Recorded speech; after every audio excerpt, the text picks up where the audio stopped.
Hornets are looking to defeat their Eastern Conference rival going into this game.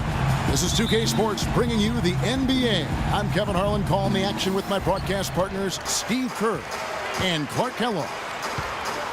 Earlier in the season, the Charlotte Hornets ended up losing their last game in this matchup. It's the Detroit Pistons. I didn't like the defensive game plan they had going into that one.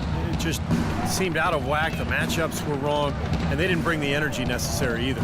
You know, it was befuddling to me why they stuck with that, Steve. I mean, they dug themselves a hole, and then they didn't make the changes they should have to get out of it. Didn't make any good adjustments there. Here's the starting group for the Charlotte Hornets. At the 3, MKG and Cody Zeller at the 4. Harry in the backcourt, it's Walker and Henderson. And it's Biyombo at the center, locking down the middle.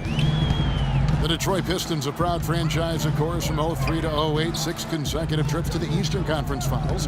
And Clark in 2004, the NBA title. But the rebuild process has had its hiccups, Kevin, its speed bumps, if you will, some questionable free agent signings. There's talent there, but this team hasn't quite figured out how to come together. Here's Walker after the made shot from Andre Drummond. Zeller setting the pick for Henderson.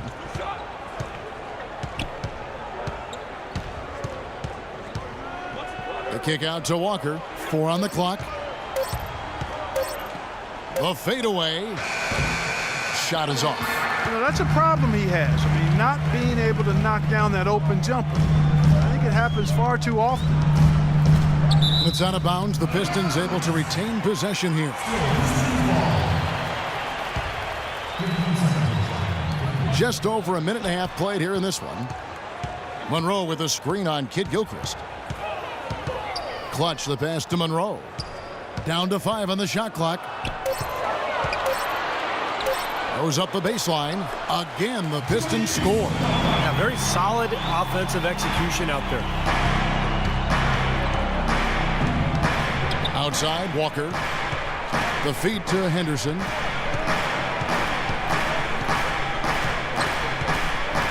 To the left side wing. And Zeller kicks to Henderson.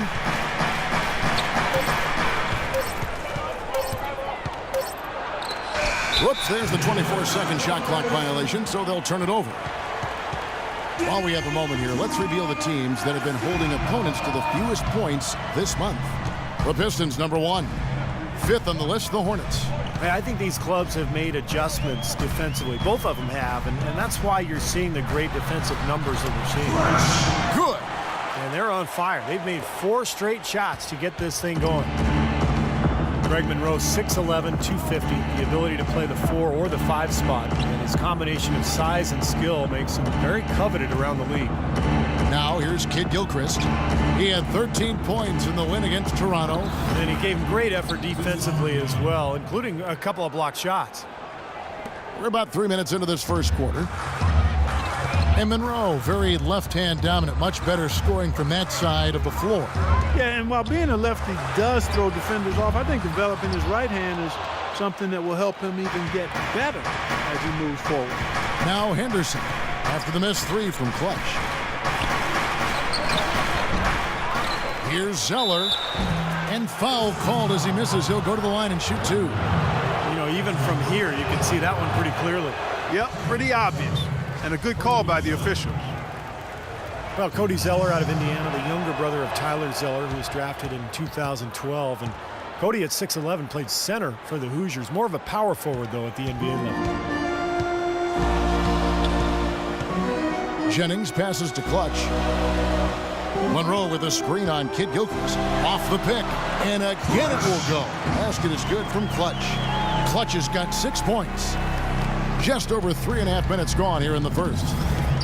And as most of you know, Cody Zeller from a family of 7-footers with older, bigger brothers. He had to develop his guard skills and learn to score away from the basket. You know, Kevin, he actually played point guard on his high school JV team, you know, going back a few years. So he has the skills to play the 4. He's an underrated athlete, too, and I thought that would be the case, having watched him at Indiana. I like what I've seen from him thus far.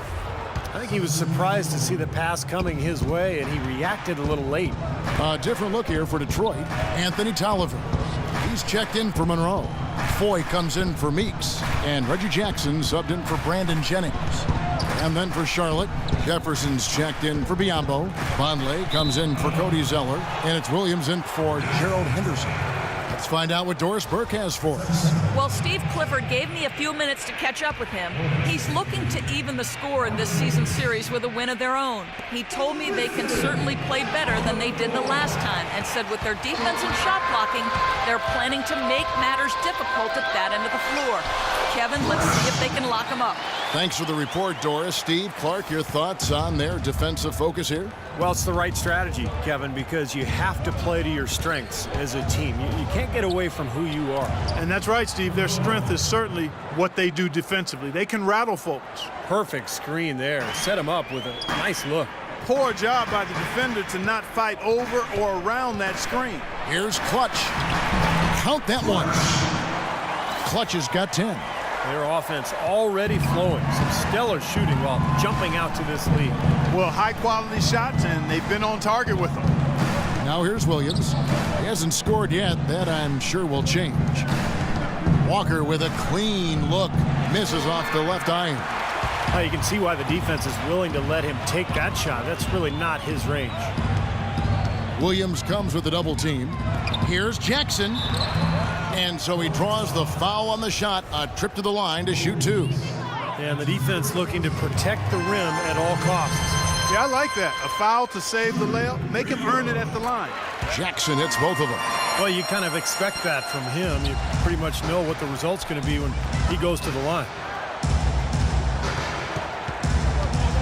Here's Walker, averaging 12 points a game. Outside Williams. Clock at 6. Soft touch off the glass.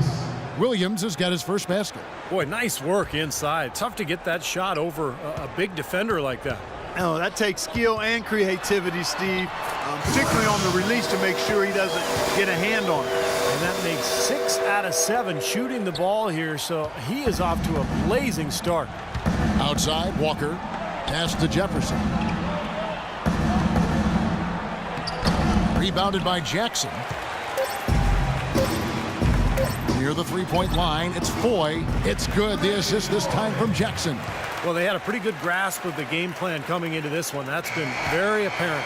And anytime a team gets a double-digit lead in the first quarters. Tune in this.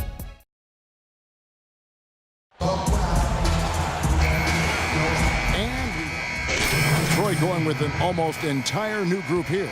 Anthony Tolliver. He's checked in for Andre Drummond. Clutch comes in for Greg Monroe. Jody Meeks, he's checked in for Randy Foy. And it's Jackson in for Brandon Jennings. Biombo, he's checked in for the Hornets. Vonleh comes in for Williams. Clutch in at the 4 spot. Jackson is out there with Jody Meeks. Then it's Kentavious Caldwell-Pope. And it's Tolliver in at the 5 spot. That's the 5 on the floor for the Pistons. Tayshaun Prince is checked in for Caldwell-Pope. And a switch here also for Charlotte. Kemba Walker is checked in for Gerald Henderson. Well, it's kind of been the story here today, hasn't it, Clark? Here's Walker, averaging 12 points a game. And there's 1:45 left in the second quarter. And there's the basket. Whistle blows and a chance for a three-point play. Going to the line for one. I thought they did a better job of getting it inside in the first. I mean, they were conscious of throwing that ball in the paint and attacking the rim. Well, the Bobcats then, now Hornets, might have been a little bit late to the analytics movement, but that's going on in the NBA all over the place, and they're full-time on it now. Yeah, they're all over it. Last season, they had a half dozen of their staff devoted to analytics. And for the Hornets, that's huge, having a bit of a numerical guide as to who to target in free agency because they aren't usually a big player in that respect. Really good offensive execution. Nice pick, just couldn't get the shot to go. Boy, you love to see that as a basketball purist. Guy setting a good screen and then getting the shot opportunity. He's played an important role in their offense today, guys. Without him, they may not be in the league. And we know the Hornets definitely aren't as big a player in most free agent markets. That's pretty clear, small market team. They're usually at the bottom of the league in payroll. But they are making the most of what they spend now with their analysis, so trying to level the playing field a little bit. Just 4 to shoot. Williams for 3. And the Hornets miss again. Things have kind of gone south for him here in the quarter. Biyombo, no luck. You know, he can be a little hesitant near the rim. We saw it there. If the defense offers just a little bit of resistance, he doesn't take it up quite strong enough. And the dunk to finish it off. A beauty. This has been a one-sided game in just about every area. The lead continues to grow. Absolutely. Their offense and their D have been equal parts outstanding. Williams dishes to Walker. Williams kicks to Kid Gilchrist. Back to Williams. The kick out to Walker. Right side to Walker. Nails the 16-footer. Walker's got his third bucket of the night. 9 seconds left in the second quarter. Here's Clutch. Out of bounds. Charlotte takes possession. I tell you what, that's just a major unforced error right there, guys. My goodness. Good if it goes. Shot is off.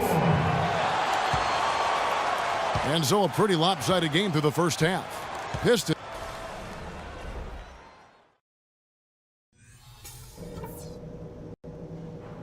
All right, guys. Great first half. Home fans are loving it. Still want to go over a couple of things, though. On offense, we couldn't have been better. Ideal game plan, and you guys have carried it out to perfection. No going easy on them in the second half. We're going for the throat. Now I'll give credit what credit is due. We've taken very good care of the basketball. Turnovers were scarce, and we need to keep it that way. And let's get bodies to the offensive glass for the rest of the game.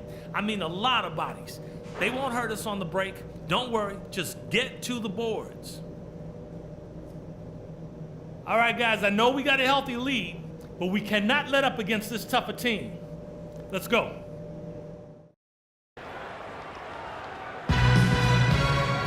Well, it's been a one-sided affair so far through the first 2 quarters, but there's plenty of time to mount a comeback. What can you say? Clutch, an impressive effort here today. Yeah, he played a very mature first half offensively, just finding gaps and making good decisions, getting into the defense and knocking down shots. Well, the way he played that first half, that's exactly what we're talking about when we say